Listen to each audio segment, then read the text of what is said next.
one.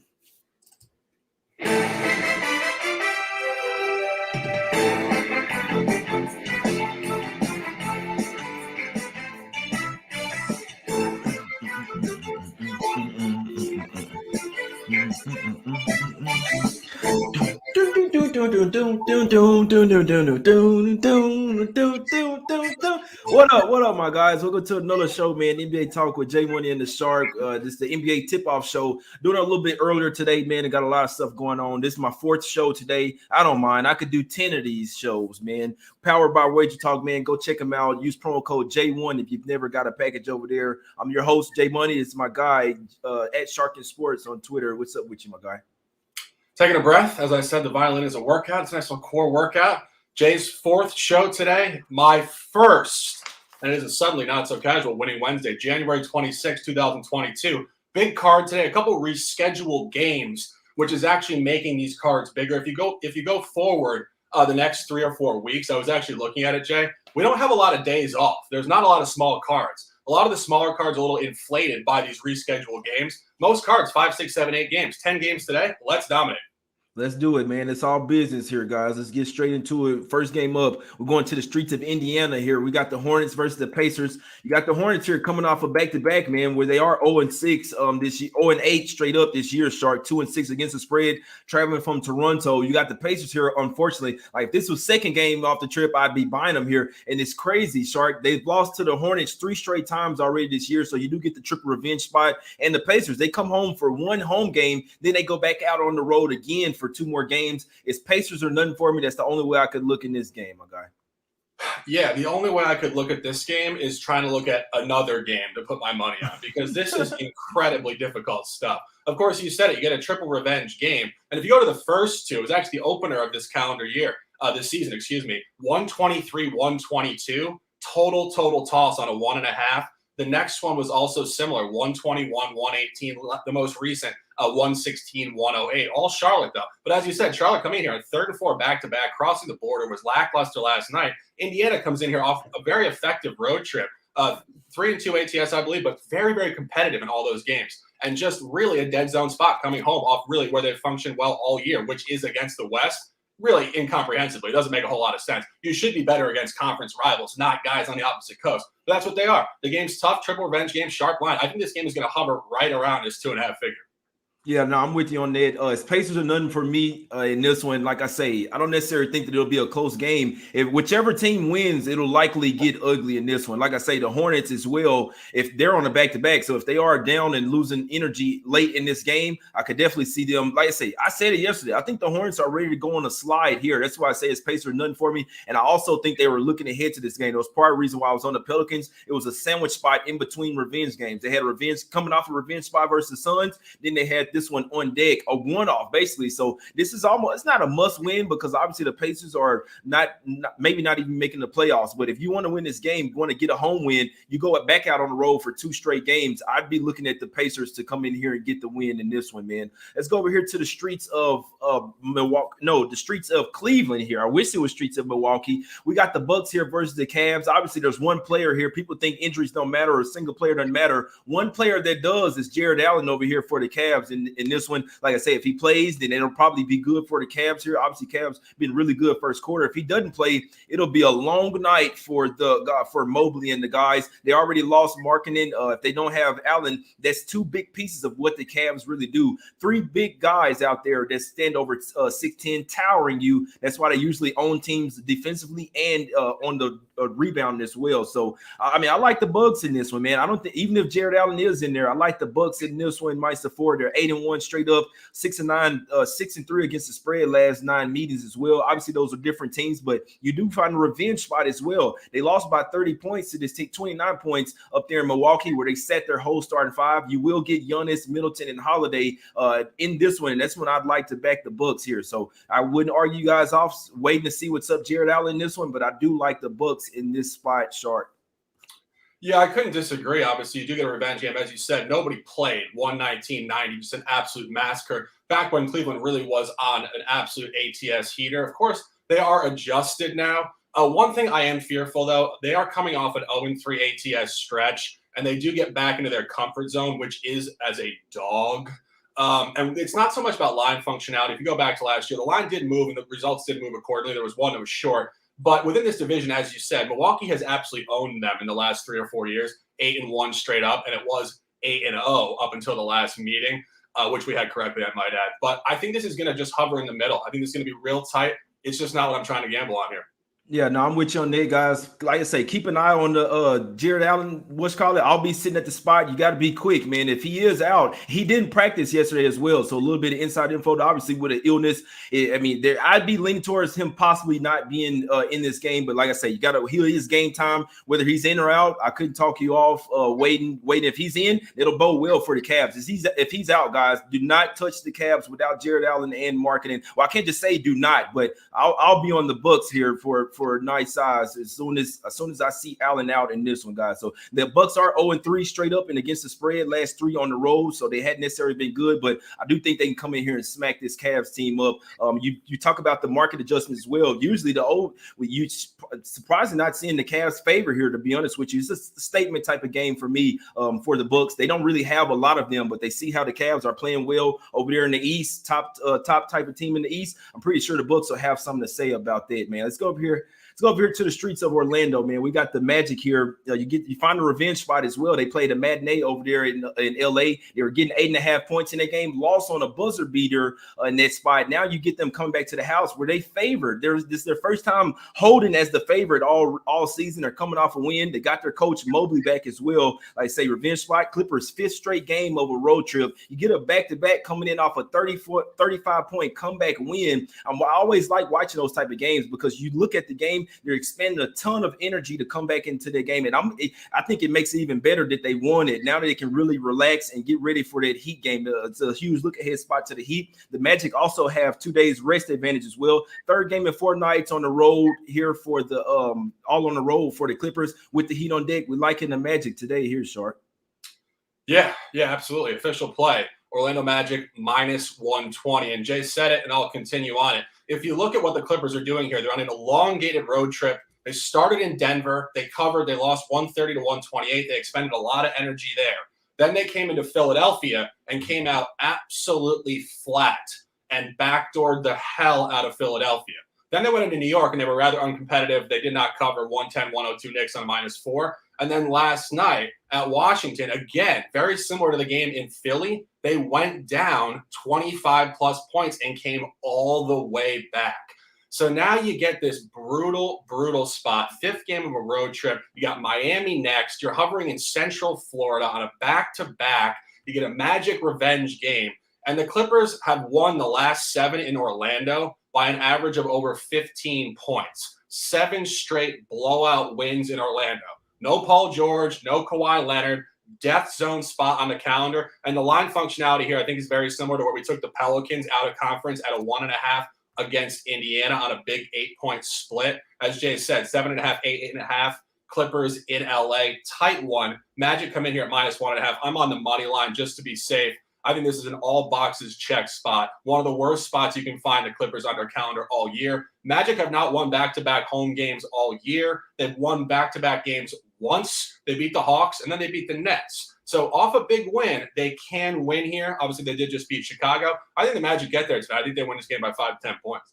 Yeah, I'm with you on that. Went official with the early show with -1. It's up to 1.5 too now. I'll go official with the 1.5, guys. If the Magic win this game, they will go. They will win it by double digits. And another thing, I wouldn't talk you off of. Like there are scenarios where I see the Clippers still coming out here in the first quarter, first half, bringing some of that momentum into this game. We know that the Magic aren't a great offensive team, but the Clippers will run out of gas in the second half of this game. They damn near played 2 games last night. You get ready to play the game. You're warming up all this. You get down 35. Okay, guys, let's get back in this. Let's see how close we can make it. Come all the way back and win it. This is a letdown spot. So I could actually see the Clippers coming out here getting in the lead here. Like I wouldn't talk anyone out of waiting and live betting this game as well. I do see the Magic getting down by maybe 5 or 6 points before they really make a run in the second half and possibly win this game by double digits here. So I'll be looking at Magic second half as well. I put a half unit already on the -1. I still like it at -1.5, but this is one where I almost know for a fact we'll get a better line in game at plus money here. So I couldn't talk you out of live betting for people that can bet it.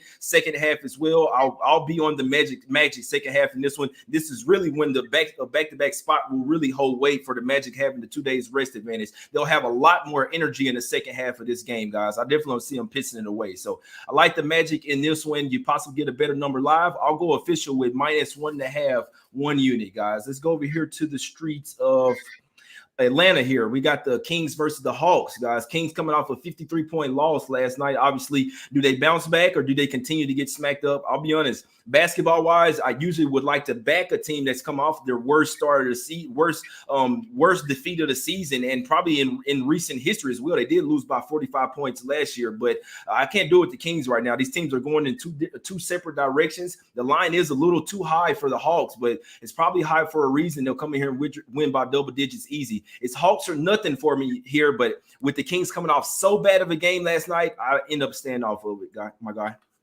Yeah, this is a tough game. If I was going to advise anybody to play this, I might go half unit, quarter unit. I do sometimes sprinkle off the record. I think the over here is the best look. And if you really go look at what's going on here, Sacramento scored 78 points last night in Boston. They got beat by 50 points. Jay was commenting they were down by 60. And that was just useless, pathetic. No De'Aaron Fox. Halliburton couldn't shoot. They couldn't shoot. I talk about it all the time. They are massively variant with their three ball, and it happened last night. And you look at Atlanta coming in here, 0-2 ATS against the over last two. A major under in Charlotte, which, of course, Jay had correctly with Atlanta +3 going back a couple of days ago. But that was also a shooting outlier within the game. Charlotte came out, I believe, 0 for 17 from three-point range in that game. So you're coming in here on a merge dynamic where the Sacramento Kings come in here off an under and a clustered shooting outlier, and Hawks totals come in here off clustered shooting outliers. And if you go through the matchups last year and this year, in fact, they are 0-3 versus the over the last three, and the lines have told a good story. Go back to last year. First one, 121-106 on a 239 under. Then it came down to 232, and it went under. Then it came down again, most recently without Trae Young in Sacramento, 108-102 Hawks, and it came down again. Now it comes up to 230.5. I always talk about this. When you see big gaps in numbers, that speaks to massive blowout movement. When it goes 229 to 230, this is going to be sharp. But when you see 229 finish at 210 and it comes up to 230.5, 231.5, currently 230, this over is by far the best look in this game. Yeah, no, I'm with you on that. Jamrock, let me know what you got there. Capella double-double and win as well, man. Sometimes with hitting some of those props, especially with a high number like this for the Hawks, finding some of those props with along with the win as well is how you could attack this as well. So if you're liking the prop for the Hawks, maybe someone double-double or maybe a Trae Young prop as well, double-double plus the win. They do have options where you can do that. You're basically parlaying it with the full game money line, guys. So I couldn't talk you off there. Obviously, with you already liking the double-double there. For me, like I say, it's Hawks are none for me in this game. They're 4-0 against the spread last four. They've turned the corner. They're 11-3 against the spread against the Kings in Atlanta as well. And the Kings 1-7 against the spread last 8 road games. It's really that simple. Basketball-wise, I wouldn't be surprised to see them bounce back, but it's just right.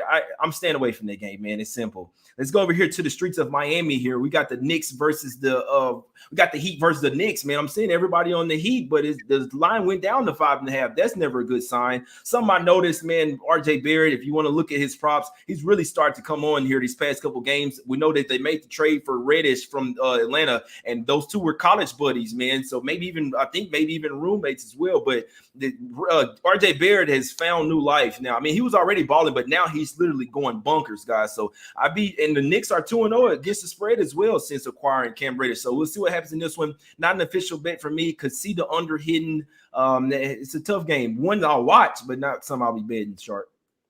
Yeah, as you said, Cam Reddish, a jolt to the system. I'm not sure if they were roommates. If I recall, it was Zion and RJ that were like best buds back at Duke, but neither here nor there. I think if you really look at what happened last year with the Knicks in Miami, it's very important. Of course, this is the first game of the season. I say this every day. We are in a schedule reset. When two teams in the same conference play their first game of the year on January 26th, they're about to play 3 or 4 times coming up, I believe 3 times. And therefore, we are a bit data deficient within this season. However, go back to last year. I think situational trends do apply here. The Knicks were 0-2 ATS at Madison Square Garden against Miami last year. but they did compete very well in Miami. And we talk about this all the time. If you compete well in Miami or Orlando sustainably, more so Miami, it's a telltale sign to the makeup of the group because that's a party city. That's like, it's just a distraction type of city. And the Knicks went in there and they lost 98-96 on, I believe, a +7 or +6.5 at that point in time.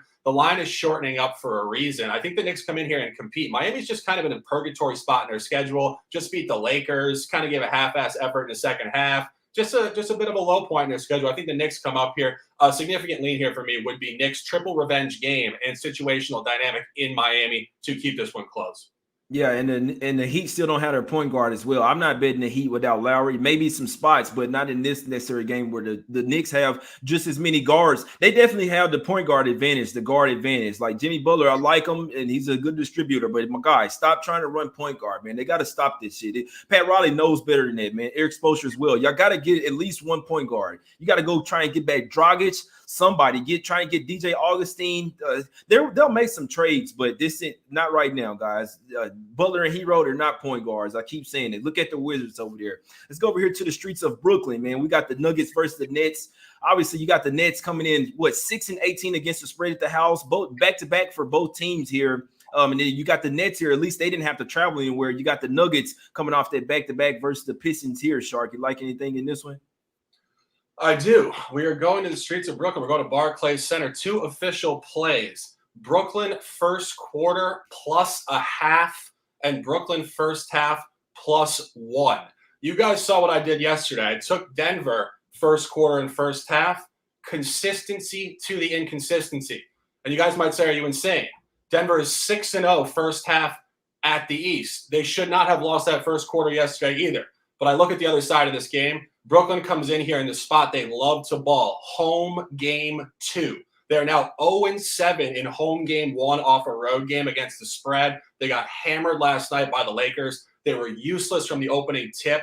And you get 2 situations early season, which I think apply immensely here.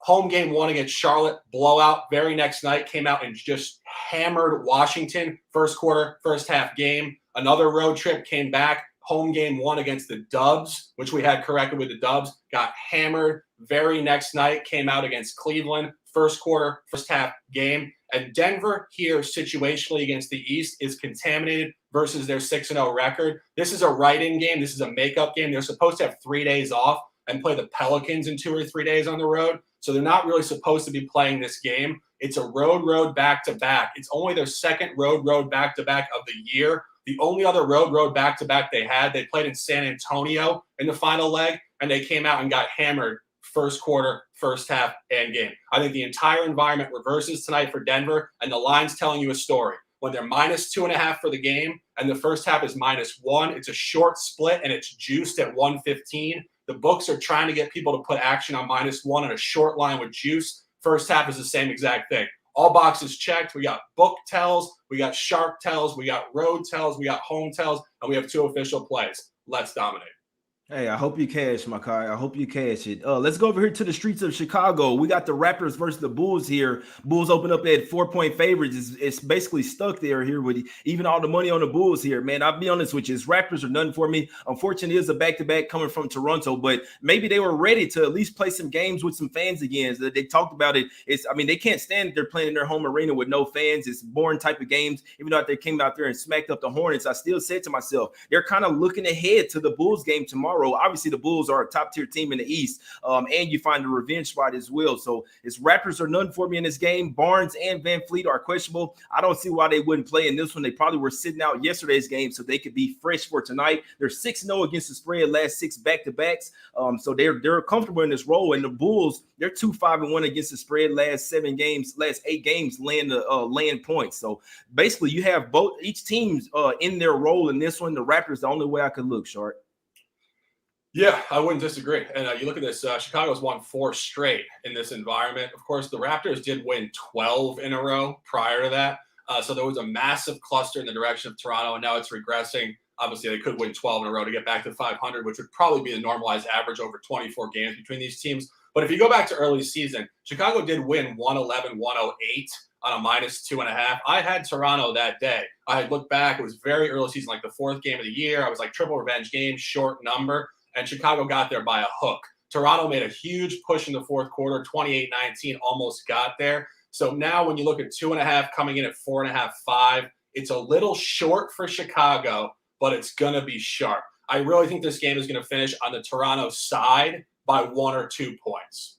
Yeah, could definitely see a close game here. I can see the Bulls winning by a few points, but not necessarily covering the spread. It's Raptors or nothing for me here. I wouldn't be a bit surprised to see them win the game outright as well. The Bulls, it looks super funky right now. Obviously, missing 2 of their better perimeter defenders in Lonzo Ball and Alex Caruso, and they'd like to have him tonight versus going up against Van Fleet. So they still got the Sumnu. They got some ballers. I'll tell you this, as far as the Raptors' size could really bother the Bulls here tonight. A lot of lengthy guys, OG Anunoby, Pascal Siakam, Scotty Barnes. These guys play really tight defense, bully type of ball as well. I don't necessarily know that this is what the Bulls want to go up against right now. I know they got Hart. I know they got Levine back, and DeRozan's playing up against his old squad. But this Raptors team, the numbers don't necessarily show it, but this is one of the better defensive teams in the league, guys. Better coached as well. So Raptors, the only way I could look in this one, I wouldn't be a bit surprised to see them win the game outright. Let's go over here to the streets of San Antonio over here. We got the Grizzlies here versus the Spurs, Shark. The Grizzlies are 5-1 against the spread last 6 games, playing on a couple of days rest,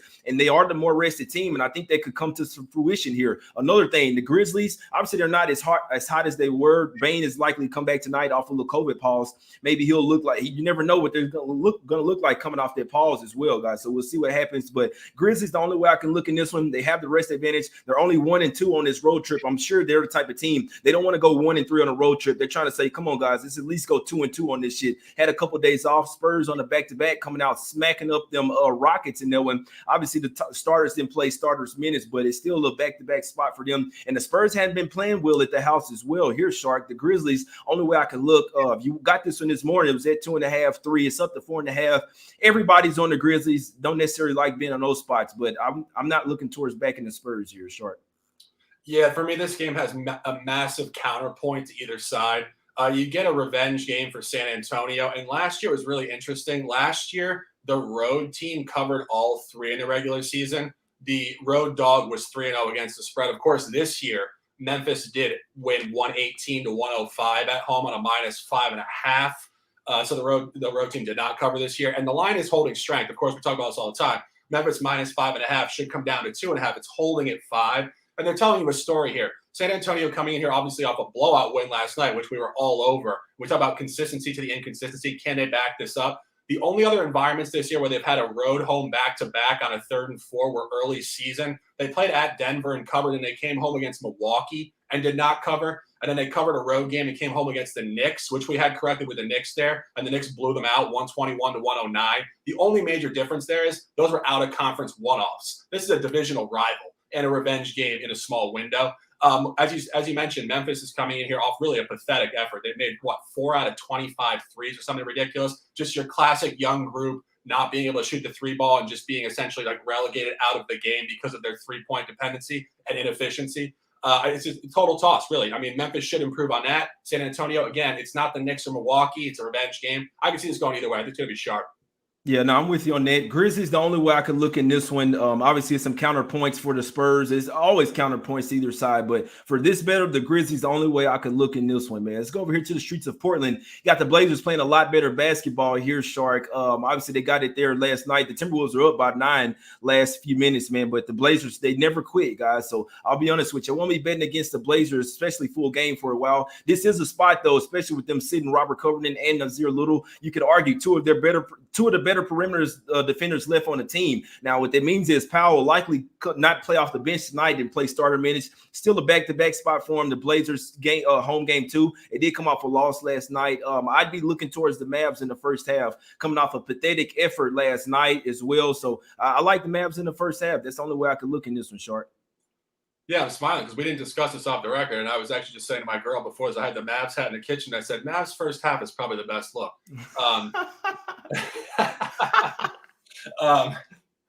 I mean, it is what it is, right? We bring Ronald on here. We're like, well, we usually agree on some certain things. And Jay and I agree more often than not, that's for sure. I think you're absolutely spot on to this. Can Portland sustain that? They came out absolutely guns blazing last night, fading in the 4th quarter. Minnesota should have covered that game. that was a dead-out melt in the last 2 minutes of the game. If you guys took second half last night, great take, because that was ripe for the picking. But again, you look at how poor Dallas was last night in Golden State. This is the reasoning behind these first halves and second halves, schedule scaling. When you come out so poorly on night one of a back-to-back and you just coast the game, Luka only played 26 minutes last night. They took the game off, essentially. You're going to come out here with a lot more life tonight. And it's also going to be pertinent in the locker room, in your mind. Guys, we can't come out here with the energy we did last night. The other side of this, Portland just blew their load in the first half last night and melted. So, again, on a back-to-back, now we always talk about this. It oftentimes reverses game flow because last night they were so hot and melted. Now they know they don't want to do that again. Let's save a little energy early, and then let's bring it late, hopefully, to get a revenge spot. Of course, Portland did lose to Dallas emphatically early season. And one final comment. Of course, Portland has found wind. CJ McCollum, a silent leader. He comes back. All of a sudden, they're playing effective ball. So who knows what's going on with that, but I do think Dallas first half would be the best look in this game. Yeah, I sprinkled some on Dallas first half. I don't know if the line is moved. Like I say, when I saw that Covington, I already liked it, but then Covington and Little out. The Blazers are now. I'll tell you this: there will be money to made with the Blazers. They're playing better basketball. They can't afford for these guys to be out. Man, I know that they just got Powell back and they got McCollum back as well. Covington and Little are literally their two best perimeter defenders outside of Powell. He may not be full strength as well. Only his second game back after missing like 5 games. So Mavs in that first half, man, -2, I do think is the look. And I talked about the Blazers bench yesterday. The bench got even worse with those 2 players out. Now they got McLemore and Powell. They'll have to step into the starting lineup. The bench will be Dennis Smith Jr., who I might add will be motivated to play this game. He was drafted by the Mavs, and then they shipped him off to get Luka. I think he was a damn good player with the Mavs, man. But anyway, it's a whole nother story. Then after that, man, it gets pretty ugly, to be honest with you. So I do think that some players have some motivation, but the Mavs in the first half, maybe even first quarter as well, is the only way I could look in this one. I think they'll come out hot, possibly fade late, though. Obviously, Portland's a tough spot to play. So a little bit of elevation there, not as bad as Denver or whatever, but still it's a tough place to play. I could see us fading late, but definitely coming out hot. Unfortunately, Tim Hardaway Jr. went out last night, but we still finna come in here, hopefully smack these boys up, man. Last game up, Shark, we got the Suns versus the Jazz, game 2, right? This is a true home and home. Obviously, the Suns beat them up. Well, they didn't beat them up. The line closed at like 12 or 13. No, don't even get me started about that, but they just didn't come to play. They had no business. They didn't even want to cover that game. You could tell the Jazz actually had took the lead in that one, like 81-80 was pretty crazy. Now you get some guys back in this one. Conley, Bogdanovich, you get O'Neal back as well. Shark, what you think? You think the Jazz? Obviously, the line is all over the Jazz in this one. Do you think they can get it done? Or going up against the Suns, best team in the league?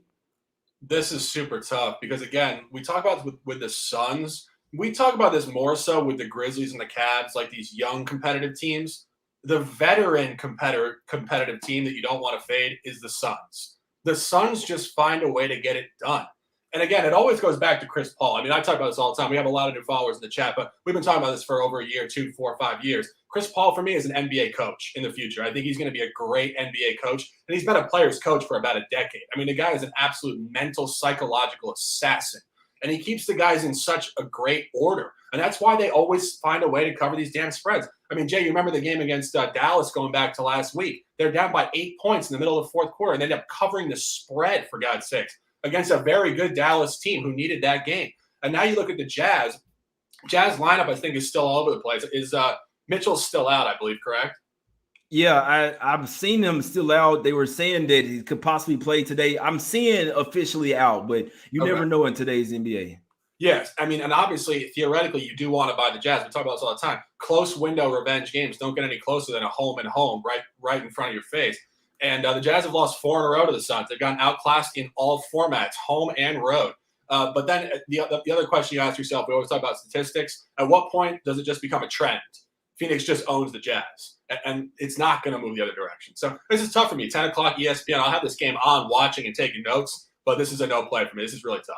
Yeah, I'm with you on that. Even more injuries for the Suns this time around. The Jazz getting healthier. Then with the Suns, now McGee is out as well, JaVale McGee. So even though Biyombo has been balling, now he's basically the only center out there for tonight. So if you want to look at some Bismack Biyombo rebounds or some, obviously Booker going off, CP3 going off as well, Cam Johnson. But just know that this Suns team, they got 7 players out now. But unfortunately with the Jazz, their 2 most important players are out, Rudy Gobert and Mitchell.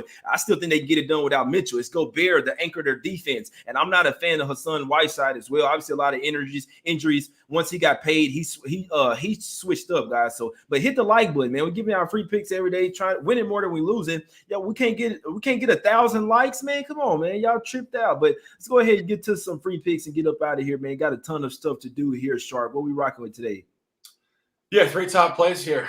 January 26, 2022. Orlando Magic -120. All details discussed in early video content. And we're taking the buy hat engaged. First time all year with this beautiful print on. First quarter and first half. I talked about this before. The Nuggets are 6-0 first half against the East. None of those were back-to-backs. None of those were 3rd and 4s. And none of those were right-in games where they were supposed to have 3 days off. Brooklyn comes in here off an awful home game 1 against the Lakers last night. This is what they do. They get juiced up, they come out, and the line split is short and juiced for a reason. When you see a short line that's overpriced and not moving up a half point, books are telling you a story. This is a Brooklyn first quarter, first half spot. +0.5 first quarter, +1 first half. 9 words of lifestyle. Ride the wave or get out of the water. Jay Money, hell of a show. Close them out. As always, my guy, man. I'm liking the Magic too, man. They finna do a magic trick with these guys. 808 people watching live, man. We better have 500 likes on this show, man, or there'll be no show tomorrow, man. Nah, I'm messing with you, but hit the like button if you can. Like the Magic as well. And I like the Bucks, man. -4. Went down. Maybe Jared Allen's in, but I do think this is a statement game for the Bucks. I know everybody likes the Cavs, a trendy type of dog tonight, but give me the Buckaroos tonight. Make a statement game. Who, like I say, they need to show these Cavs up who the real guys are. Liking the Magic in that one, I'll go official -1.5. You caught the early show, hop on at -1, +1, whatever it was at. The Magic today, also second half as well, man. Watch this game. Watch it. If you can make live bets, you may be able to get some plus money with the Magic live. But I do think that they will run out of gas tonight, guys. Them boys running out of gas. The Clippers, heat on deck as well. Probably did a little partying last night on the plane. I know this Clippers team will. I think they run out of gas in this one. They won't have the energy to come back in this one, guys. Let's get some cash, man. It's my guy Shark. Go and follow him on Twitter. You can follow me on Twitter as well. J Money is money, man. Let's get some cash tonight. Let me put it back up there. Hit the like button, man, and subscribe. Giving out free NBA plays every day. Go check out Wager Talk as well. Use promo code J1 to get a full package of plays for less than $1. One guy DM me saying he got some plays for 38 cents over there, man. It was actually pretty funny to me. So I appreciate the hell out of everybody tuning in. Hit the like button, subscribe, share this on Twitter as well.